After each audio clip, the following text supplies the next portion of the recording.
امامت کی حقیقت مجھ سے. علامہ اقبال فرماتے ہیں آج ہر بندہ صدر بننے کے چکر میں، ہر بندہ جس کو بولنے کا ڈھنگ نہیں، وہ چاہتا ہے کہ میں لوگوں کی حکمرانی کروں. تو علامہ اقبال فرما رہے ہیں، ہاں علامہ اقبال فرما رہے ہیں کیا کہ تو نے پوچھی ہے امامت کی حقیقت مجھ سے، تو نے پوچھی ہے امامت کی حقیقت مجھ سے، اب تجھے میری طرح صاحب اسرار کرے. علامہ اقبال فرما رہے ہیں تم سے پوچھنا چاہ رہا ہے نا کہ وزیر کس کو ہونا چاہیے، تو مجھ سے پوچھنا چاہ رہا ہے نا کہ امام اور جو ملک کا لیڈر ہو، جو مسلمانوں کا امام ہو، تو مجھ سے پوچھنا چاہتا ہے کہ امامت کی حقیقت کیا ہے. تو علامہ اقبال فرما رہے ہیں، فرمایا کہ تو نے پوچھی ہے مجھ سے حقیقت امامت کی حقیقت مجھ سے، تو حق تجھے میری طرح صاحب اسرار کرے. اللہ تجھے میری طرح، جو میں صاحب اسرار ہوں نا، جو میرے دل میں بات ہے، جو میں حقیقت کو ماننے کے لیے اور حقیقت سنانے کے لیے تجھے تیرے سامنے ہوں، تو بھی اس اللہ تبارک و تعالیٰ تجھے بھی اس حقیقت میں پہنچائے کہ تو بھی حق سننے کے لیے تیار ہو جائے اور تو صاحب اسرار ہو جائے، رموز کو جاننے والا ہو. آگے فرمایا اے وہی تیرے زمانے کا امام برحق، سیمانی بات ہے، وہی تیرے زمانے کا امام برحق جو تجھے حاضر و موجود سے بیزار کرے. بات سمجھ نہیں؟ فرمایا ہے وہی تیرے زمانے کا امام برحق جو تجھے حاضر و موجود سے بیزار کرے، دنیا سے بھی بیزار کرے، دنیا کی تمام نعمتوں سے بھی بیزار کرے. یہ نہ ہو کہ تو دنیا کی نعمتوں میں پڑا رہا ہے، تو جو ہے کرسیوں کے چکر میں پڑا رہا ہے. کہا ہے وہی تیرے زمانے کا امام برحق جو تجھے حاضر و موجود سے بیزار کرے، موت کے آئینے میں دکھا کر رخ دوست، موت کے آئینے میں دکھا کر تجھے رخ دوست، زندگی تیرے لیے اور بھی دشوار کرے. ہاں موت کے آئینے میں دکھا کر تجھے محبوب کا چہرہ، زندگی تیرے لیے اور بھی دشوار کر دے، اور بھی دشوار کر دے. دے کے احساس سے زیاں تیرا لہو گرما دے، دے کے احساس سے زیاں تیرا لہو گرما دے، فقر کی سان چڑھا کر تجھے تلوار کرے. فتنہ ملت ہے بیدار امامت اس کی. علامہ اقبال فرماتے ہیں کہ اس کی امامت فتنہ ہے. کس کی امامت؟ فرمایا جو مسلمان کو سلاطین کا پرستار کرے. آپ اس کی امامت، اس کی حکومت فتنہ ہے. یہ کوئی مولوی نہیں کہہ رہا، کوئی پیر نہیں کہہ رہا، کوئی لیڈر نہیں کہہ رہا، بلکہ علامہ اقبال علیہ الرحمہ، مصور پاکستان، پاکستان کی تصویر بنانے والے، پاکستان کا اسٹرکچر کھڑا کرنے والے، فاؤنڈر آف پاکستان، علامہ اقبال فرما رہے فتنہ ملت ہے بیدار امامت اس کی روشن فتنہ ہے، کھلا فتنہ ہے. کس کی امامت، کس کی حکمرانی؟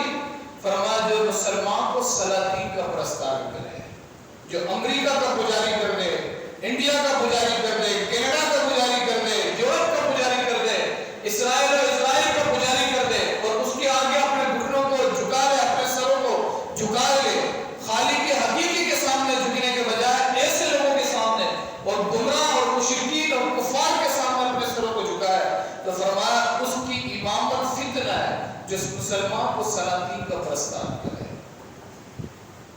بھائی بات آج دیکھ رہے ہمارے معاملات، جس طریقے سے ہمارے معاملات اور جس طرح کے حکمران ہم پر مسلط ہیں، وہ ہمارے اعمال کی نتیجہ ہے. ان اللہ لا یغیر ما بقوم حتی یغیر ما بانفسهم. میرا رب فرماتا ہے کہ اللہ اس قوم کو نہیں تبدیل کرتا جو خود اپنے آپ کو تبدیل نہیں کرتا ہے.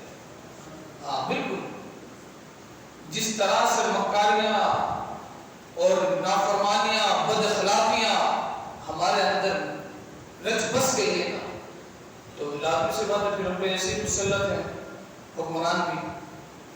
نہ ہمارے پاس پانی ہے پینے کے لیے، نہ ہمارے پاس گھر میں پکانے کے لیے گیس ہے، نہ پنکھا چلانے کے لیے بجلی ہے، پھر بھی کوئی مسئلہ نہیں ہے، بس صحیح زندگی گزر گئی.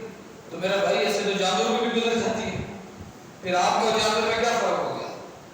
فرمایا عقل ہوتی تو خدا سے نہ لڑائی لیتے، عقل ہوتی تو نہ خدا سے لڑائی لیتے. یہ گھٹائے اسے منظور بڑھانا تیرا. یہ لوگ گھٹا رہے، حضور کی شان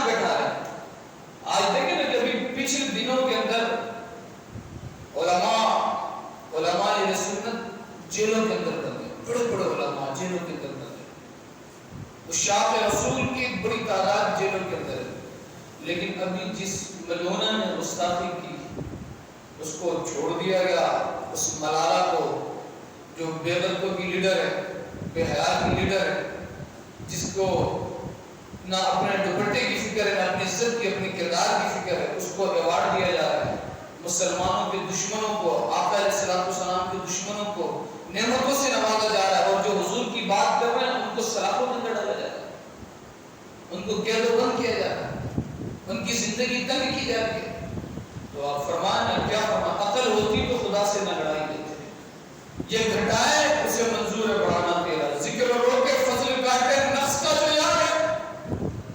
فرمایا جب حضور کا ذکر کرے تو رو رو کے کرے، اور فضیلت والی آیتیں کاٹ دیں، جو حضور کی شان میں فضیلت ہے اعلیٰ حضرت فرمایا اس کو کاٹے، اس کو نکال دیں، بس حضور علیہ السلام کی ایسی باتوں کو ذکر کریں جس میں جب سنی بات کرتا ہے تو پھر بات کیا کرتا ہے۔ اعلیٰ حضرت علیہ رحمہ فرماتے ہیں کہ زمین و سماء تمہارے لیے، چنین و چنا تمہارے لیے، مکین و مکان تمہارے لیے، ہمارے یہاں تمہارے لیے، تیری ماں تمہارے لیے، جسم میں جان تمہارے لیے، دہن میں زبان تمہارے لیے، امامت کل، امارت کل، حقیقت کل، ولایت کل، خدا کی یہاں تمہارے لیے، زمین و زمان تمہارے لیے۔ لیکن کچھ لوگ کیا بس حضور کے ذکر کو منہ ٹیڑھا ٹیڑھا کر کے اور رو رو کے بیان کرنے کی کوشش کرتے ہیں، اور فضیلت والی آیتیں کاٹتے ہیں، ہٹا دیتے ہیں۔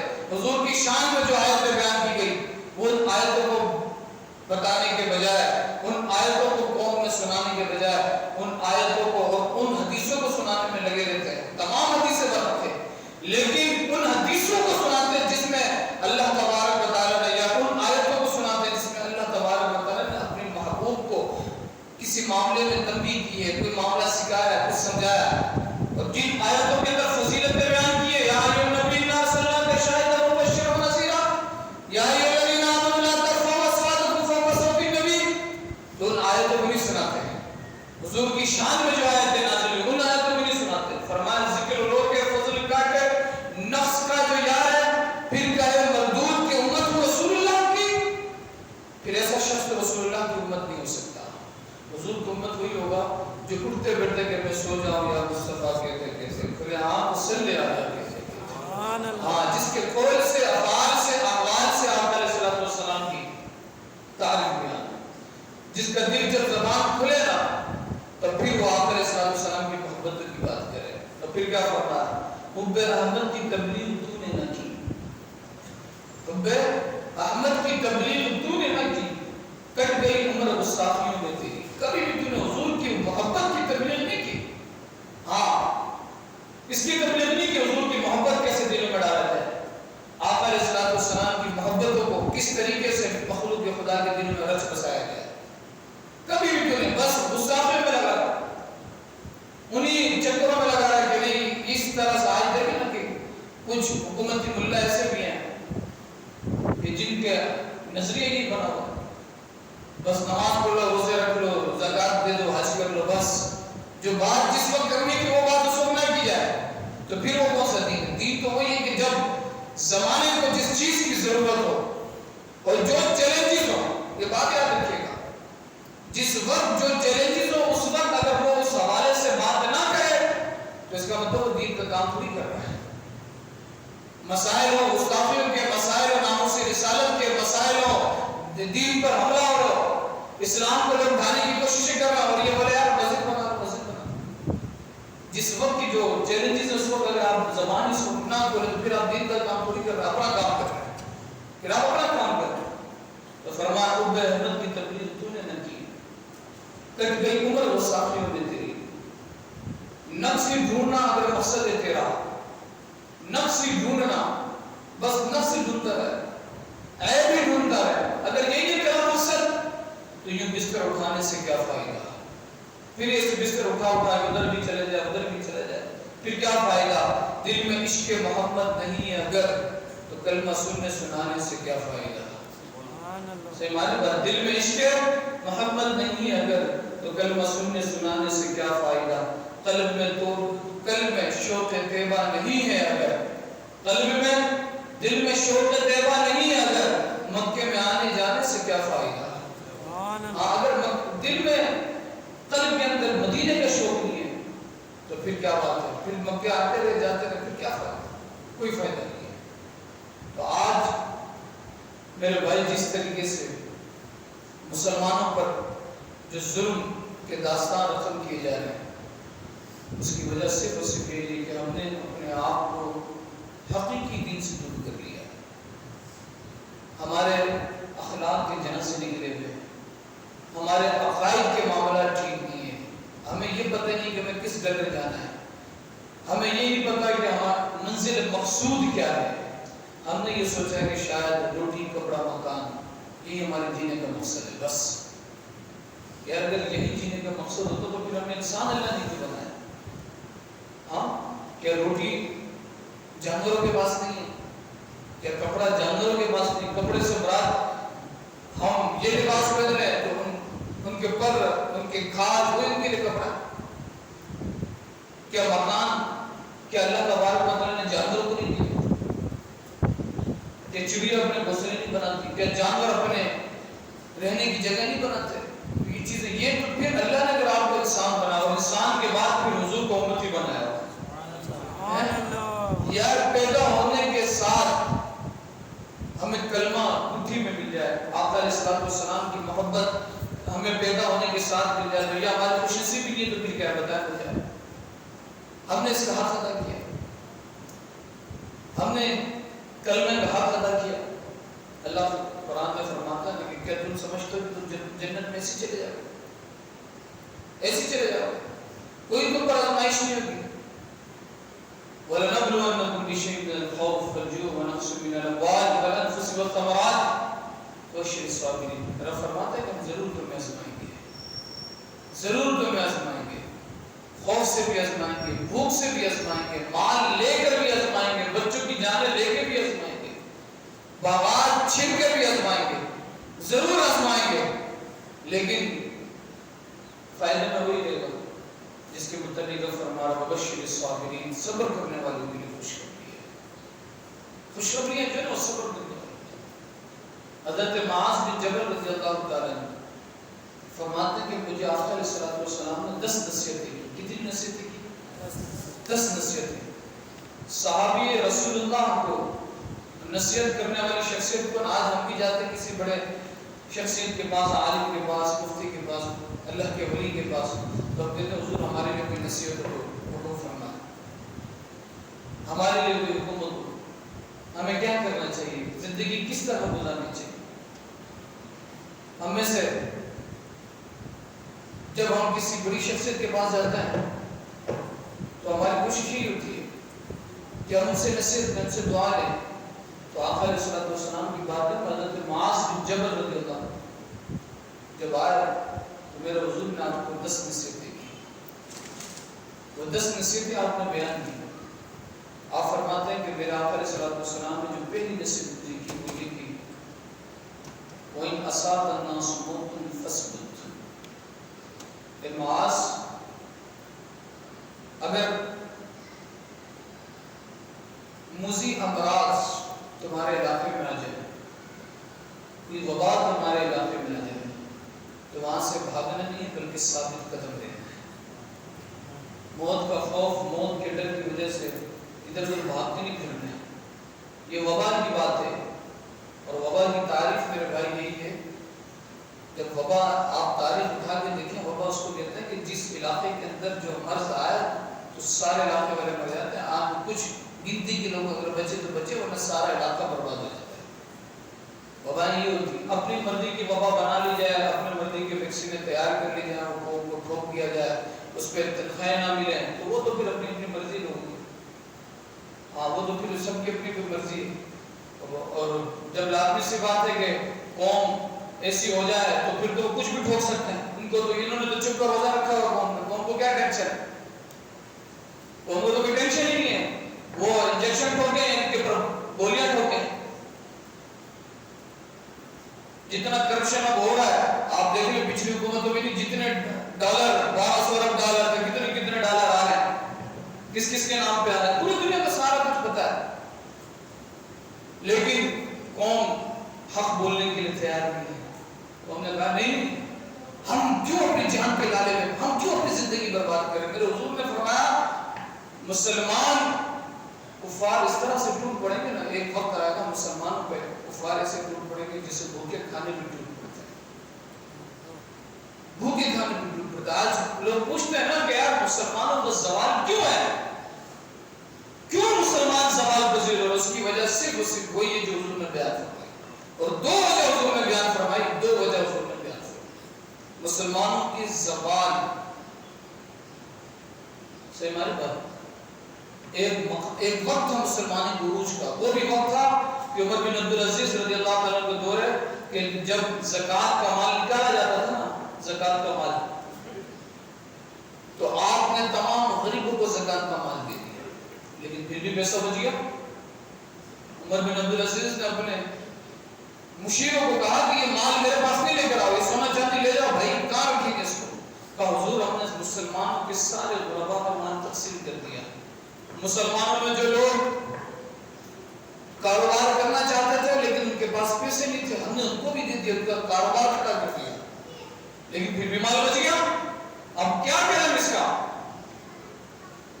تو آپ نے فرمایا ایسا کرو، کافروں اوپر یہ مال تقسیم کرو، جو قیدی ہیں ان کو چھڑاؤ، تاکہ کافروں پر تقسیم کرو، تاکہ ہو سکتا ہے کہ اس سبب اللہ تبارک و تعالیٰ کے دلوں میں محبت ڈالے، ان کے دلوں میں محبت ڈالے، اس کے بعد وہ مال بچنے لگا۔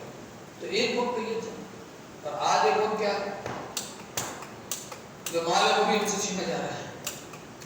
ہماری بات جس طرح سے پریشانی کے اندر آج زندگی ہم گزار رہے ہیں، آپ دیکھیں اس سے بھی خطرناک زندگی گزارنی یہی حال ہے، کیونکہ ہم ہو گئے چپ کا روزانہ میں رکھ لیا، ہمیں کوئی پرواہ نہیں، ہماری نسل کٹ جائے، مر جائے، برباد ہو جائے، کوئی مسئلے کی بات نہیں۔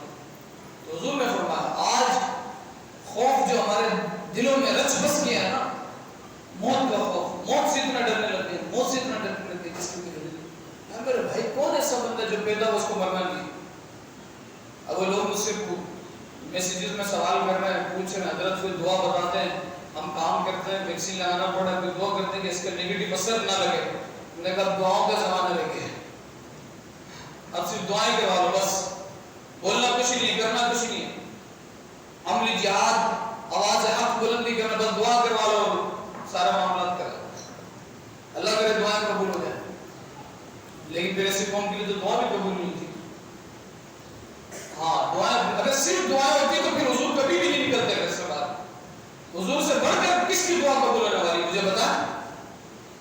ہاں حضور ارادہ کریں، اما عائشہ صدیقہ رضی اللہ تعالیٰ فرماتی یا رسول اللہ میں دیکھتی ہوں کہ آپ کا رب آپ کے زبان سے نکلی ہوئی چیز کو پورا کرنے میں بہت جلدی کرتا ہے۔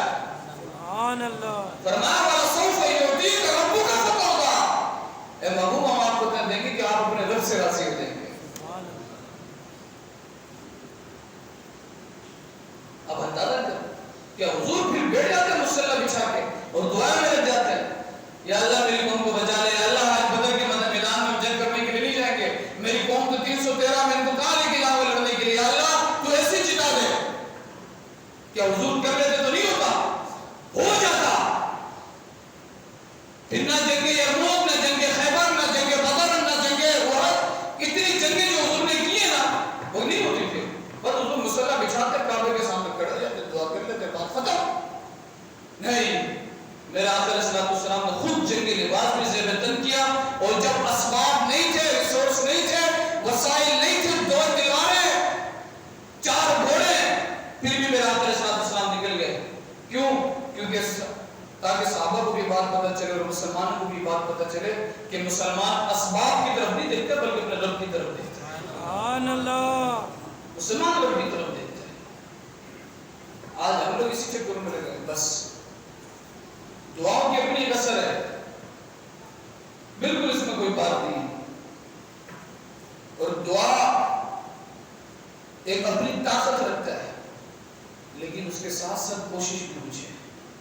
آپ کھانے کے لیے ہاتھ نہ بڑھائیں اور اسے آگے کہ اس کے ساتھ دعا کر لو کہ پلیٹ میں کھانا ملانی پڑا وہ یہ اٹھے اور میرے منہ میں آ جائے، ایسے تو یار تو اللہ کا ولی ہوگا، پھر اس کو ضرورت نہیں بھی کھانے کی، پھر وہ ایسے زندہ رہتا ہے۔ ہاں بزرگ ہو جاتا 40 دن تک کچھ کھاتے نہیں تھے لیکن زندہ تھے۔ ہاں ہمارے بزرگوں نے ایسے بھی چیزیں کی، ایسے بھی ریاضت کی۔ تو حضور نے جو پہلی نصیحت فرمائی اور وہ جو وجہ بیان فرمائی میرا آقا علیہ الصلوۃ والسلام نے کہ مسلمان پر کفار سے ٹوٹ پڑیں گے. جب صحابہ نے پوچھا نا یا رسول اللہ کیا مسلمان تعداد میں کم ہوں گے؟ تعداد میں کم ہوں گے؟ میرے حضور نے فرمایا نہیں، تعداد میں تو بہت ہوگی. جیسے سمندر میں جھاگ، سمندر میں جھاگ کتنا ہوتا ہے؟ انکاؤنٹیبل ہوتا ہے سمندر میں جھاگ، لیکن اس کے بھی اپنے اوقات ہوتی ہے. ایک لہر آتا ہے وہ ساروں کو بھاگ کے لے جاتا ہے. تو حضور نے اس وقت اس لفظ سے سمجھا دیا کہ بھئی ہوں گے تو بہت، لیکن ان کی اپنی کوئی اوقات نہیں ہوگی، اپنی کوئی ویلیو نہیں ہوگی، کیونکہ وہ ایمان کا سودا کر چکے ہوں گے. ایمان ان کے سینوں سے دلوں سے نکل چکا ہوگا. ہاں بس ایاک نعبد و ایاک نستعین پڑھ کے تو پھر تھوڑی ایمان آتا ہے، اس میں تو عمل بھی کرنا پڑتا ہے. ساری چیزیں ہوتی ہیں. ایمان ان کے سینوں سے نکل چکا ہوگا. صحابہ نے پوچھا یا رسول اللہ وجہ کیا ہوگی؟ میرا آقا علیہ الصلوۃ والسلام نے دو وجہ بیان فرمائی. فرمایا حب الدنیا و کراہیۃ الموت، دنیا کی محبت میں رچ بس گئی، دنیا کے پجاری ہوئی. صبح شام رات دن دنیا دنیا دنیا. رات سوتے وقت بھی اتنا مال بھیج دیا، صبح اتنے کی ڈلیوری کرنی ہے، اتنا وہاں سے پیسہ پکڑنا ہے، اتنا اس کو دینا ہے، اتنا اس کو لینا ہے. میں اور آپ آنکھ بند کر کے ذرا سوچے دوسرے کسی دن ہم سوتے وقت ہم نے یہ سوچا کہ یار آج ہو سکتا ہے میں مر جاؤں. میں اور آپ ذرا سوچے دوسری بائیں یہاں سے سٹارٹ کی کتنے ابھی ایک مہینے پرسوں کی بات ہے، ایک ہمارے عزیز ان کا انتقال ہوا. یہ 1 انچ کے اسٹاف پہ ان کا ایکسیڈنٹ ہوا، بائک ایکسیڈنٹ جو ہوا یہاں پہ اسی روڈ پہ، اور وہ شخص انتقال کر گئے نوجوان. بس بائک کے جو ہے آگے والے جو بریک کا سائڈ ہوتا ہے وہ اس بیچارے کو لگا یہاں پہ پھنسا، وہ گرا، اسی لوگ انتقال کر. مراد ہماری زندگی کی کیا اوقات ہے؟ کیا اوقات ہے ہماری زندگی؟ جس کا پیشاب بند ہو جائے نا وہ بھی پریشان. وہ ایک بزرگ تھے اللہ کے ولی، مزدور قسم کے لوگ ہوتے ہیں، کچھ اللہ کے ولی مزدور ہوتے ہیں، ان کو دنیا داری سے کوئی نہیں ہوتا. مزدور سے میری مراد یہ نہیں ہے کہ ان کے بال گھر تک جا رہے ہیں، اتنے بڑے بڑے کھڑے ہوئے ہیں، نہیں. حالانکہ لباس پھٹا پرانا ہوتا ہے، دنیا میں وہ نہیں، دنیا کو دنیا کی طریقے سے نہیں جی رہے ہوتے، لیکن اللہ کی بارگاہ میں ان کا بڑا مقام ہوتا ہے. یہ حضور کی حدیث ہے. حضور نے فرمایا کہ کچھ ایسے لوگ تم دیکھو گے کہ جن کے بال پرانا ہے، بکھرے ہوئے بال ہیں، چہرہ عجیب و غریب ہوا ہے، تم ان کو حقیر سمجھتے ہوگے، لیکن اللہ کی بارگاہ میں ان کا مقام یہ ہے کہ جب وہ رب کی بارگاہ میں ہاتھ اٹھا دیتے ہیں نا تو رب ان کی دعاؤں کو فوراً قبول کرتا ہے. یہ اللہ کا ولی ایسے بھی ہے اور موجود ہے مزدور قسم کے. اور اعلیٰ حضرت علیہ رحمہ نے ایسے مزدوروں کا واقعہ ذکر کیا ہے ملفوظات اعلیٰ حضرت کے اندر. صحیح ہماری بات. آج کچھ طبقہ ایسا بھی نہیں کہ جو اللہ کے ولی کا رد کرنے آتا ہے تو ساروں کے رد کر دیتا ہے. میرے بھائی اتنے ہی کر جتنا ہے، جو برے ہیں بس اتنے ہی تک رکھ، جو اچھے لوگ ہیں ان کی تعریف بھی کر. یہ تھوڑی کہ ایک لاٹھی سے ساروں کو ہاتھ میں شروع کر دیں، یہ کون سا طریقہ کار ہے؟ ہمارا یہ بھی سب سے بڑا مسئلہ ہے کہ ہم کسی کے پیچھے پڑتے ہیں تو پھر اس کی ذاتیات میں گھس جاتا ہے. یہ جتنا آپ کا اختلاف ہو اتنی رکھو، جتنا آپ کا کاروباری مسئلہ ہے تو بس کاروبار تک رکھو. اب آپ سے اگر اس کو کوئی مسئلہ ہو گیا تو آپ اس کی ماں کو بھی ذلیل کر رہے ہو، اس کی بیوی کو بھی ذلیل کر رہے ہو، اور اس کو اس کی بھی عزت کی پوری، اس کے کردار کا بھی آپ نے بڑا فرق کر دیا. کیوں؟ تو جتنا اختلاف تھا وہی نہ کرتے. آپ کو آگے بڑھنے کس نے کہا؟ کس نے آپ کو تہمت لگانے کی اجازت دی؟ کس نے آپ کو اس کی ٹو میں لگنے کی اجازت دی؟ ارے آپ یہ بڑے معاملات ہیں. بات یہی ہے نا کہ آج میں آپ کو سیدھی سی بات بتاتا ہوں، اتنے بڑے بڑے امامے لگانے کے باوجود، پگڑیاں پہننے کے باوجود، نمازیں پڑھنے کے باوجود بندہ نا اب ماحول ایسا بھی ہو گیا کہ اب ان داڑھی والوں سے بھی لوگ ڈر رہے ہوتے ہیں کہ یار ایسا نہ یہی دھوکہ دیتے ہیں. نمازیں آپ پڑھتے رہے ہزاروں، آپ نے چہرے میں داڑھی بھی ماشاءاللہ سجائی ہوا ہونا چاہیے، نماز بھی پڑھنی چاہیے. اس سے کہ کوئی نہ بولے کہ میں نمازوں کے خلاف ہے، نہیں. کیونکہ کچھ لوگ آتے ہیں اسی نیت کے ساتھ بیٹھتے ہیں کہ امام صاحب آج جمعے میں کیا بیان کرے تو اس میں سے کچھ باتیں تو نکالیں. وہ پوزیٹیو وے پہ نہیں جاتے، ان کا وہ پہلے ہی نیگیٹو ہوئے ہیں اور ان کا کام ہی نیگیٹیوٹی کرنا. اور جو نا شروع زمانے سے چلے آ رہے ہیں. بات یاد رکھیں. لیکن آپ نمازیں سارے پڑھیں, روزے آپ سارے رکھیں, لیکن یار اخلاق کسی کا, آپ کا کردار آپ کی ماں کے ساتھ ٹھیک نہ ہو, آپ کا اخلاق آپ کی بیوی بچوں کے ساتھ ٹھیک نہ ہو, آپ کا اخلاق آپ کے پڑوسیوں کے ساتھ ٹھیک نہ ہو, ایک چار بھائی چار دیواری کے اندر نہ رہ سکے. آج دیکھ آپ بہت بڑے فقیر ہوں, سب کچھ ہوں, لیکن اخلاق کی جنازہ نہیں. ایک یہودی جو ہے نا ایمان لے کر آگے, امام محمد علیہ السلام کا زمانہ ہے, مسلمان ہو گیا. تو جب مسلمان ہوا تو اس سے لوگوں نے پوچھا کہ بھائی تو کیوں مسلمان ہو گیا, بھائی یہودیت چھوڑ دیا تو مسلمان ہو گیا. تو جب پوچھنے والوں نے سے پوچھا, اس نے کہا بات یہ کہ میں امام محمد علیہ السلام کے ہاتھوں کا مسلمان ہوں. امام محمد کو فقہ حنفی کے امام, امام اعظم ابو حنیفہ کی شاگرد خاص, اور ایک علمی مقام ہے آپ کا فقہ حنفی کے اندر. امام اعظم علیہ السلام کے بڑے خاص شاگرد, اس کے ہاتھ میں وہ یہودی مسلمان. جب پوچھنے والے نے پوچھا نا تو بھائی اس نے کہا کہ بات یہ ہے کہ میں نے یہ دیکھا کہ جب چھوٹے محمد کے خلاف ایسا تو پھر بڑے محمد کا عالم کیا ہوگا. جب چھوٹے محمد کا عالم یہ ہے تو پھر یار بڑے محمد کا کیا عالم ہے. آج میں اور آپ بھی ہم میں سے کسی نے یہ سوچا کہ یار مرنا ہے, جوان جو بندہ جوانی کے عالم ہے نا وہ تو اتنے یقین کے اندر ہے کہ یار ابھی تو میری عمر 30 سال ہے, 70 سال جب کراس ہوگا تو پھر شاید تو مرنے کی باری آئے گی. میری کوئی باریاں لگی نہیں ہے کہ لائن میں آ رہی ہو کہ اتنے ایج والے کو پہلے آئے گی, اتنے ایج والے کو بعد میں آئے گی. ابھی کوئی پیدا ہوتا نہیں کہ مر جاتا ہے, ماں کے پیٹ میں بھی لوگ مر جاتے ہیں, بچے مر جاتے ہیں, شادی بیاہ کے موقع میں بھی دولہا مر جاتا ہے. اور کئی ایسے بھی دیکھیں کہ وہ مرنے کی دعائیں مانگ رہے ہوتے ہیں. کچھ ایسے بزرگ بھی آتے ہیں ہمارے مسجدوں میں بھی ہوتے ہیں بیچارے, جو کہتے ہیں بس اللہ موت دے دے, وہ ریٹائر ہو چکے اپنی زندگی سے بیزار ہو چکے ہوتے ہیں اور دعائیں کر رہے ہوتے ہیں موت کی, اللہ دے دے آج مر جاؤں. پھر صبح اٹھ جاتے ہیں, پھر سوچتے ہیں کہ آج بھی نہیں مر رہا ہے, ہو سکتا ہے کل تو پکا مر جاؤں, لیکن وہ نہیں مر رہا تھا. اور جو لوگ اس کی مرنے کی دعائیں کر رہے ہوتے ہیں نا وہی مر جاتا ہے. ہم نے کبھی سوچا, آپ میں اور آپ ان کو بھی دیکھیں تو صحیح, آپ جتنی ہماری بڑی پلاننگ ہے, ہم نے کیا کیا دین کے لیے,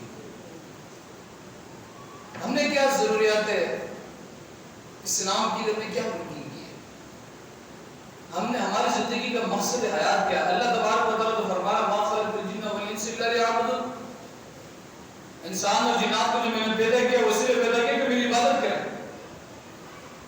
اور صوفیہ نے لکھا الا لیعبدون سے مراد الا لیعرفون ہے, کہ اس کو پہچانے, اس کی پہچان حاصل ہو. میں اور آپ ان کی پہچان حاصل ہے. صوفیہ فرماتے ہیں من عرف نفسه فقد عرف ربه, جو اپنے آپ کو پہچانتا ہے اپنے رب کو پہچانتا ہے. حضرت معاذ بن جبل رضی اللہ تعالیٰ عنہ کو حضور نے دوسری نصیحت کی, اور دوسری نصیحت کیا کی, میرا آقا علیہ السلام نے فرمایا اے معاذ ولا تشرب خمرا فإن رأسه كل خطيئة. اے معاذ کبھی بھی شراب مت پینا, کبھی بھی شراب مت پینا, کبھی بھی شراب مت پینا. کیوں؟ کیونکہ شراب یہ تمام برائیوں کی جڑ ہے, تمام برائیوں. اور فرمایا چغل خوری, کسی کی تہمت, عیب جوئی کرنا, لوگوں کے عیبوں میں لگ جانا, عیبوں کی تلاش کرنا, فرمایا اس سے بھی اپنے آپ کو بچانا. آج ہم میں نا ہر شخص اس چکر میں کہ میں دوسروں کو سدھاروں, میں میرے بھائی دوسروں کو سدھارنے کا اللہ نے تیرے کو کب حکم دیا؟ اب مجھے بتائیں کب اللہ نے آپ کو کہا کہ آپ دوسروں کو سدھار؟ پہلے آپ اپنے آپ کو سدھاریں, آپ اپنے آپ کو سدھاریں, مہربانی کریں. جو خدا کا کام ہے خدا کو کرنے دیں, جو رسول اللہ کا کام ہے رسول اللہ کو کرنے دیں, آپ اپنا کام کریں. آج ہم میں سے ہر ہر شخص اسی چکر میں کہ میں دوسرے کو تو نہیں بنا دوں، دوسرے کو تو اللہ کا ولی بنا دو، خود کی کوئی فکر نہ ہو. یہ ہمارے اخلاق کے معاملات ہیں، یہ خصائل رذیلہ ہیں. جس طرح سے ظاہری صوفیہ نے لکھا ہے کہ جس طریقے سے ظاہر کو پاک کرنا ضروری ہے، اسی سے زیادہ باطن کو پاک کرنا ضروری ہے. اور آپ فرماتے ہیں کہ اللہ تبارک و تعالیٰ نے فرمایا نماز قائم کرو. کیا کرو؟ نماز کیا کرو؟ یہ نہیں کہا کہ صلی الصلاۃ، نماز پڑھ لو، پڑھ کے بس چلے جاؤ گھر پہ. قائم کرنے کو حکم دیا. جب بھی نماز کا حکم آیا نا تو نماز قائم کرنے کو حکم آیا، پڑھنے کو حکم نہیں آیا. صرف کہ پڑھ لیا اور سلام پھیرا چلے گئے، پھر گیٹ سے باہر نکل کے کھڑے ہو گئے، یار امام صاحب تو ایسے ہیں، وہ تو ایسے ہیں، وہ تو ایسے ہیں، وہ پڑوسی تو ایسا ہے، ادھر تو یہ کام ہوتا ہے، ادھر تو وہ معاملات ہوتے ہیں. صوفیہ لکھتے ہیں نماز قائم کرنے سے کیا مراد ہے؟ مجھے نماز قائم کرنے سے مراد ہے کہ جس طرح تم نماز کی حالت میں ہوتے ہو نا، نماز کے علاوہ بھی تمہاری حالت نماز جیسی ہونی چاہیے. جس طرح نماز کی حالت میں بندہ لوگوں کے عیبوں کو دیکھنے سے محفوظ ہوتا ہے، چغل خوری کرنے سے محفوظ ہوتا ہے، فضول باتیں کرنے سے محفوظ ہوتا ہے، ان ساری چیزوں سے بندہ اپنے آپ کو بچا کے رکھتا ہے نماز کی حالت میں. ایسے ہے نہیں کہ نماز کی حالت میں بھی شروع تو فرمایا نماز کی حالت کے بدل بھی تمہاری یہی حالت ہونی چاہیے، تمہاری یہی حالت ہونی چاہیے. پھر نماز کے قیام پر آؤ گے، ورنہ تو پڑھنے والوں کو تو فرمایا فویل للمصلین الذین هم عن صلاتهم ساہون. ان نماز پڑھنے والوں کے لیے خرابی ہے جو اپنے نمازوں سے بھولے ہوئے. میرا آقا علیہ السلام نے فرمایا قیامت کے دن لوگ 60 سال کی نمازیں لے کر آ جائیں گے، 70 سال کی نمازیں لے کر آئیں گے. رب تبارک و تعالیٰ ان کی نمازوں کو کالے کپڑے میں لپیٹ کے ان کے منہ میں مار دے گا. یہ حضور کی حدیث ہے.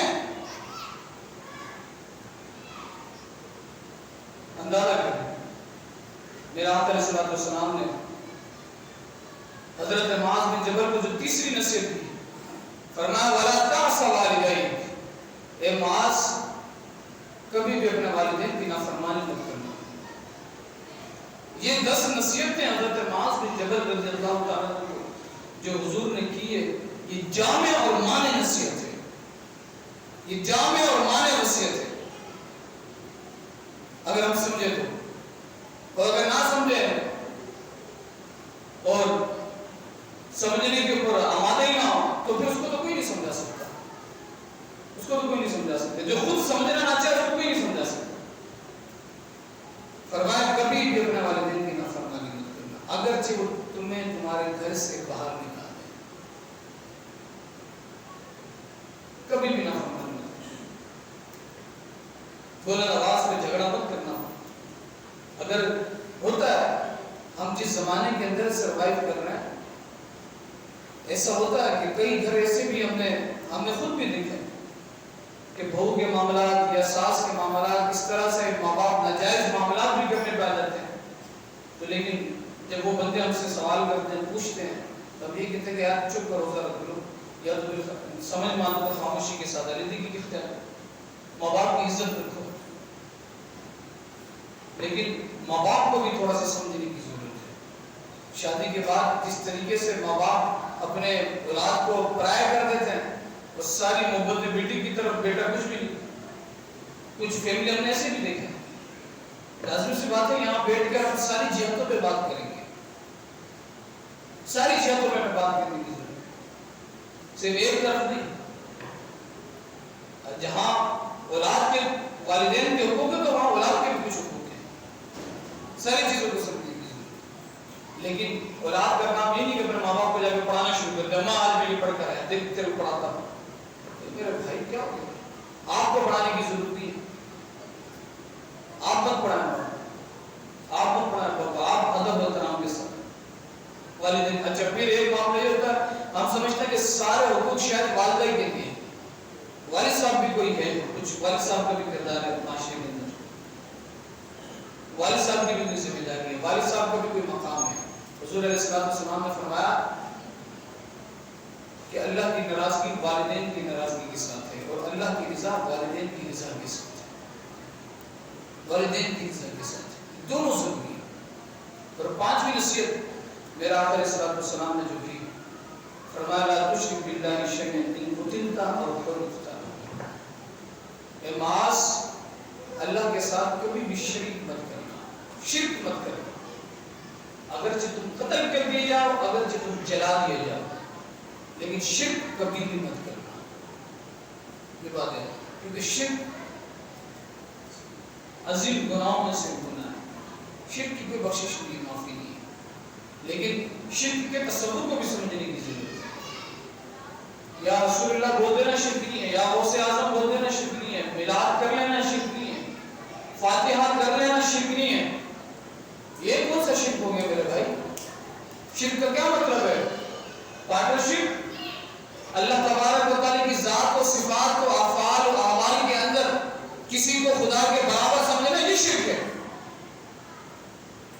کہ جس طرح اللہ تبارک و تعالیٰ کی ملکیت ہے، اس طرح معاذ اللہ ثم معاذ اللہ حضور غوث اعظم کی ہے یا آقا علیہ السلام کی ہے۔ جس طرح حقیقی مالک اللہ ہے، اس طرح حقیقی مالک حضور ہے۔ یہ جو صفتیں اللہ تبارک و تعالیٰ کے ساتھ خاص ہے، قدیم ہے، ابد ہے، ازلی ہے، تو معاذ اللہ آقا علیہ السلام کی ایسا کسی بھی، میں ہمیشہ سے بات کرتا ہوں، جائز سے جائز سنی کا بھی عقیدہ نہیں ہے جو مزار پہ جا کے ہاتھ باندھ کے اس طرح کی دعا بھی کر رہا ہے نا کہ یا غوث اعظم مجھے اولاد دے دیجیے، یا داتا یہ میری مجھے اولاد دے دیجیے، اللہ کی بارگاہ میں دعا کریں۔ اس سے پوچھے نا تو بھائی تو ادھر کیا کرنے کے لیے آیا؟ تو وہ کہتے ہیں یار یہ اللہ کے بڑے خاص بندے ہیں، اللہ کی بارگاہ میں ان کا بڑا مقام حاصل ہے، تو ان کی بارگاہ میں آگے ان کے صدقے اللہ سے دعا مانگ رہے ہیں۔ وہ یہ نہیں سمجھتے، اور وہ جائز سے جائز سنی میں ہوگا نا، اس کے لیے عقیدہ نہیں ہوگا کہ یہ حضور غوث اعظم اپنے گھر سے اولاد لا کے دیں گے اللہ کی عطا کے بغیر، یا خواجہ غریب نواز کی مشکل کو حل کرنے کے غریب نمازی کریں گے اللہ کے عطا کے بغیر، ایسا نہیں ہے۔ اب ہمیں پتہ ہی نہیں ہوتا، ہم اس زد میں آ جاتے ہیں اور پھر ہم اپنا آپ کو مشرک۔ یہ بات یاد رکھے گا، میرے آقا علیہ السلام نے فرمایا مجھے اپنی امت پر نافرمانی کا تو خوف ہے، مجھے اپنی امت سے دنیا کی محبت میں پڑ جانے کا تو خوف ہے، لیکن مجھے شرک میں پڑنے کا خوف نہیں ہے۔ میری امت کبھی بھی شرک پہ جمع نہیں ہو سکتی، شرک نہیں کر سکتی۔ اب حضور علیہ السلام کو خوف نہیں ہے، آج بھی کچھ 2 ٹکے مولویوں کو خوف ہے، اور ان کی ساری تقریریں شرک پہ ہوتی ہیں۔ اب کسی نے یا رسول اللہ بولے بولا شرک کر دیا، یار اللہ کے بندے کسی مسلمان کو تو مشرک کہہ رہا ہے، پتہ ہے اس کا وبال کیا ہے؟ اگر آپ نے دین سمجھ کے نہیں پڑھا تو آپ کسی سے سمجھ کے پڑھیں، کسی صحیح بندے کے پاس جا کے دین پڑھیں۔ یوٹیوب سے ادھر ادھر سے جب دین پڑھتے تو پھر یہی حال ہوتا ہے، جب کسی کے پاس ذہن و تلفظ ہو کے بندہ دین سیکھتا ہے تو پھر دین سمجھ میں آتی ہے اس کو، ورنہ تو پھر دین نہیں سمجھ میں آتی۔ کدھر ہے، کہاں لکھا ہے کہ یا رسول اللہ اگر شرک ہوتا تو پھر سب سے بڑا مشرک معاذ اللہ ثم معاذ اللہ، کروڑوں بار اربوں بار معاذ اللہ استغفر اللہ، پھر اللہ کا، پھر اللہ نے بھی شرک کیا معاذ اللہ، یا یہ نبی کہہ رہا ہے، یا یہ مزمل کہہ رہا ہے، یا یہ مدثر کہہ رہا ہے۔ عجیب لوگوں نے عجیب باتیں کی۔ اب مسئلہ کیا ہے، ہم نے دین تو پڑھا نہیں ہے، ہم نے عقائد سیکھے نہیں ہیں، ہمارے پاس ٹائم نہیں ہوتا کہ ہم آ جائیں دین سیکھنے کے لیے۔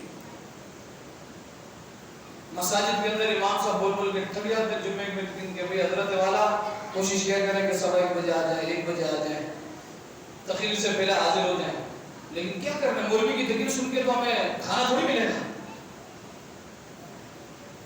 مولوی کی تقریر سن کے تو نہ کوئی بونس ملے گا۔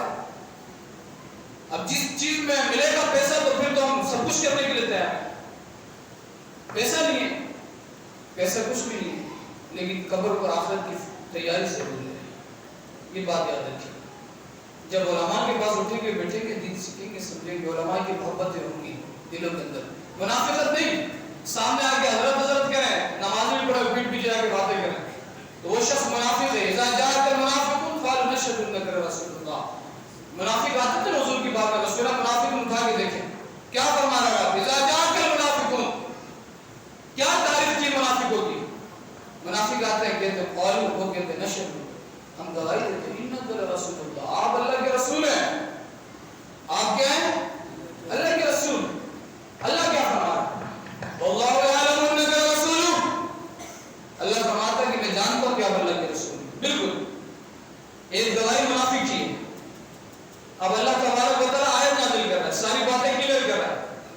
پھر اللہ فرما رہا ہے واللہ یشہد ان المنافقین لکاذبون. قرآن کی آیت ہے سورہ منافقون کی پہلی آیت. اللہ فرما رہا ہے بابو یہ بندہ آیا آپ کے سامنے ہاتھ باندھ کے کھڑے ہوئے کہہ رہا ہے ہم گواہی دیتے ہیں اللہ کے رسول ہیں. اب اللہ فرما رہا ہے بابو کی آیا نا بات کر رہا ہے میں بول رہا ہوں آپ اللہ کے رسول ہے بالکل کوئی مسئلے کی بات نہیں لیکن یہ جو شخص گواہی دے رہا ہے یہ جھوٹا ہے. واللہ یشہد اللہ گواہی دیتا ہے ان المنافقین لکاذبون کہ بے شک منافق جھوٹے ہیں. اندازہ کریں ایسا نہیں ہو سکتا کہ کالا بھی ساتھ ہو اور سفید بھی ساتھ ہو ایک ہی ہو سکتا. ہاں یا تو کالا یا تو سفید بس. آج ہم لوگوں نے جو چیز سیکھنا چاہیے تھا وہ سیکھا نہیں کچھ اور ہی سیکھ گیا. صحیح بات بات یہی ہے اور یہی وجہ ہے. میں آپ کو بات بتاؤں جب دل پستا ہے نا تو دل خراب ہوتا ہے پھر حالات دیکھتے ہیں ہم اپنی. ایک ابھی جو حالات ہیں ہم دیکھ رہے تو بیچارے کتنے لوگ آئے میرے پاس کہتا دعا کرو ٹینکر مل جائے. یار دیکھو یار اب یہ وقت آگے کہ دعا کریں ٹینکر مل جائے. سبحان اللہ. کل کو بولیں گے دعا کرو کہ سانسیں نکلیں کیونکہ اب یہ تو پسٹل لے کے ہمارے گلے پر کھڑے کہ سانس نہیں لو. اب دعا کرو اپنے حق نہیں لو دعا کرو. ماشاءاللہ سبحان اللہ.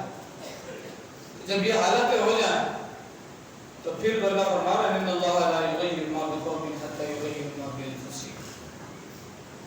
اللہ اس قوم کو بالکل تبدیل نہیں کرتا جو اپنے آپ کو خود تبدیل کرنے کی خواہش مند نہ.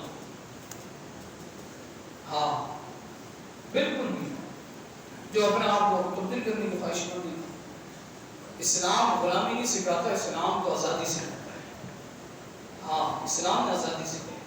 اسلام نے جو حقوق پرووائڈ کیا اگر خدا کی قسم صحیح معنوں میں مسلم بن جائے نا صحیح معنوں میں تو پھر رب تبارک و تعالیٰ نے قرآن میں فرماتا ہے وَلَّهُ أَنَّ أَهْلَ الْقُرَىٰ آمَنُوا وَاتَّقُوا لَفَتَحْنَا عَلَيْهِمْ بَرَكَاتٍ مِّنَ السَّمَاءِ. اگر یہ قریہ والے ہیں یہ بستی والے ہیں یہ علاقے والے ہیں اور میں کہوں کہ گلشن ضیاء والے ہیں. ہاں سمجھنے کی بس کوئی اپنی عقل کو نہ چلائے. عقل کو تنقید سے فرصت نہیں عشق پہ اعمال کی بنیاد رکھ. ہاں عقل شیطان کے بعد بھی بڑا عقل تھا. ابلیس گمراہ برباد عقل کی وجہ سے ہوا سائنٹیفک دلائل دینے کی وجہ سے ہوا. جب اللہ نے کہا نا کہ سجدہ کرو تو کیا کہتا ہے نہیں میں کیوں سجدہ کروں انا خیر من خلقتنی من نار وخلقتہ من طین. میں تم سے بہتر ہوں مجھے تو آگ سے پیدا کیا گیا ہے ان کو تو مٹی سے پیدا کیا گیا ہے. اس وقت سائنٹیفک دلیل دے رہا ہے. آج دو کتابیں پڑھ کے دو انگریزی کے لفظ جان کے ہم بڑے ترنفا ہو جاتے ہیں اور پھر ہم علماء کو سکھانے کے چکر میں ہوتا ہے عالم صاحب یہ ایسے تھوڑی دین ایسے کیسے یہ تو ادھر سے گھما کے ادھر یہ گھمانے والے چکر اور بڑے پاس رکھے مہربانی کریں. اور اگر اتنی آپ کو دور جدید کے معاملات میں نیا دین چاہیے تو سب سے پہلے نیا خدا کو لے کر آیا. ہاں کوئی نیا خدا لے کر آئے پھر بات کریں اور جب آپ لے کر آئیں گے تو پھر انشاءاللہ کوئی مرد قلندر آپ کے سر کو بھی قلم کرے گا انشاءاللہ. ہاں اللہ کے فضل و کرم سے. ٹھیک ہے کہ قوم سو رہی ہے لیکن کچھ لوگ جاگ بھی رہے ہیں اور جس کے صدقے یہ دنیا چل رہی ہے انہی جاگنے والوں کے صدقے اللہ تبارک و تعالیٰ نے دنیا چلا رہا ہے. سارے نہیں سو رہے ہیں الحمدللہ. یہ لوگوں کا مسئلہ اس وقت دیکھیں آپ ابلیس میں علماء لکھتے ہیں اس وقت کے حساب سے سائنس کا کوئی وجود نہیں لیکن وہ دلائل کیا کر رہا ہے کر میں آپ بہتر ہوں کیوں بہتر ہے بلا مجھے آگ سے پیدا کیا گیا. اور آپ ماچس کی تیلی جلائیں تو آگ کبھی بھی نیچے کی طرف نہیں جاتی آگ کے شعلے اوپر کی طرف جاتے ہیں. آگ چھوٹی ہو یا بڑی ہو آپ ماچس کی تیلی جلائیں یا آپ کو لکڑیاں جلا کے بڑی آگ لگائیں اس کے شعلے کدھر جاتے ہیں بولیں اوپر کی طرف. اور مٹی کدھر جاتی ہے نیچے کی طرف. اس وقت کے حساب سے سائنٹیفک دلیل دے رہا ہے. اچھا یہ دلیل یہ دلائل کیا ملائکہ نہیں جانتے تھے وہ فرشتے نہیں جانتے تھے فرشتوں کو بھی دلائل پتا تھے لیکن بات ہے کہ اب وہ بات کلام کون کر رہا رب کر رہا حکم کس کا رب کا. اب رب کے آگے دلائل دے رہے ہیں کچھ لوگ دلائل دینے شروع کر دیتے انہوں نے چپ ان کو پتا تھا لیکن وہ چپ ہو گئے اور اللہ کے حکم پر عمل کرنے والے تھے. اللہ تبارک و تعالیٰ کی باتوں میں مقبول ہو گئے. شیطان نے اپنا عقل چلایا دماغ چلایا اور پھر دلائل دے دیا مردود ہو گیا. کیا وہ دلائل فرشتوں کو نہیں پتا تھا؟ سب پتا تھا. یہ باتیں بھی سمجھنے کی ضرورت ہے. اللہ کریم صحیح معلوم میں دین سمجھنے اور عمل کرنے کی توفیق عطا فرمائے. اور میرے بھائیوں کوشش کیا کریں کہ وقت مناسب پر اپنے سارے کام چھوڑ کر آج دین سے